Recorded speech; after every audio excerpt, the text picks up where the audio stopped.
Place maintenant à la chronique culture de 64 minutes. Demandez le programme, c'est avec Estelle Martin.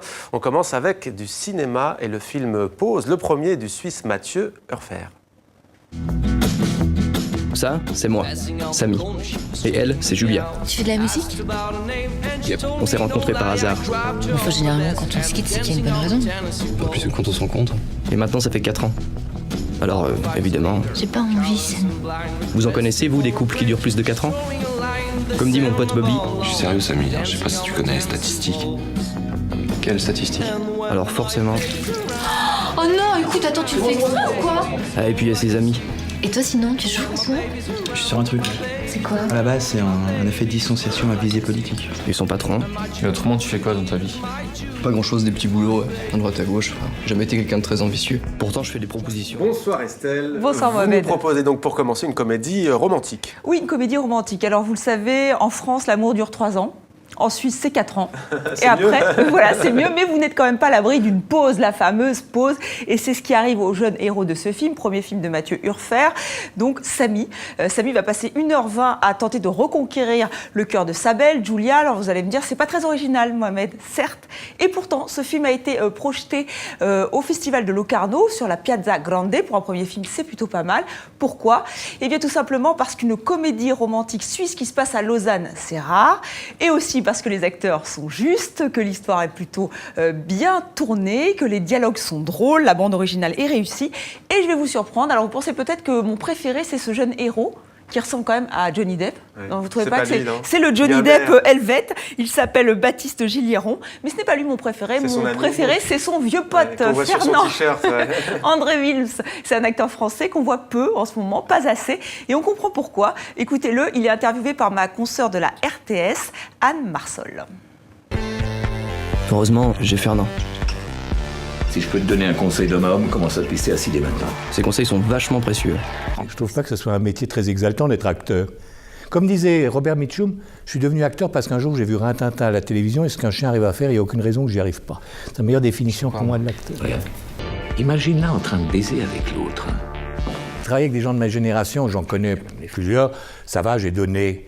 Donc j'ai une tendance à regarder avec une certaine sympathie les jeunes gens. Sans faire de jeunisme, parce qu'il y a des jeunes gens très cons. Il y en a un paquet d'ailleurs en ce moment. C'est-à-dire qu'ils ont beaucoup plus de chance parce qu'ils ont moins peur que moi. C'est-à-dire que quand on est... le grand avantage quand tu es jeune acteur ou quand tu es jeune metteur en scène, c'est que tu es totalement inconscient quasiment, quoi. Tu y vas, tu fonces dans le tas et puis ça passe ou ça casse.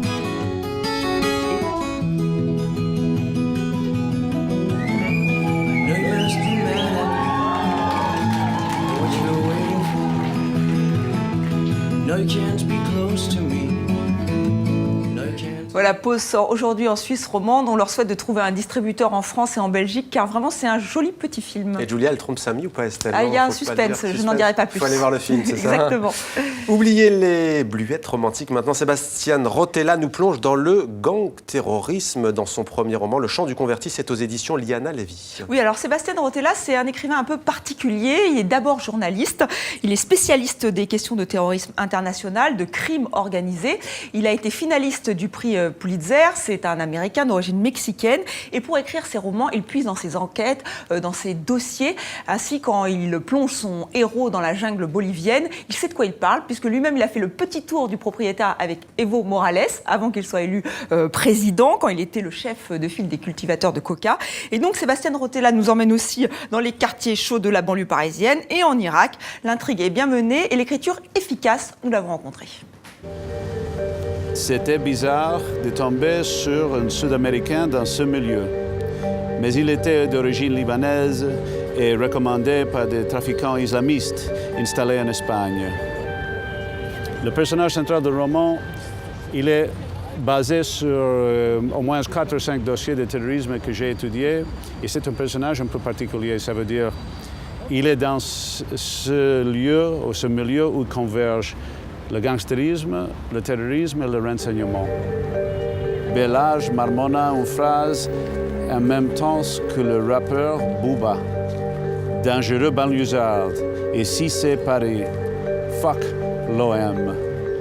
Je suis allé dans les HLM français J'ai pensé à l'expérience à Chicago, il y avait des choses qui étaient pires, des choses qui étaient mieux. Finalement, ils ne sont pas tellement violents comme à Chicago. Et cette question d'islamisme, non, qui est là, pas partout, mais il existe comme danger potentiel en France, qu'on n'a pas dans le quartier de Chicago, par exemple. Non? Alors c'est intéressant.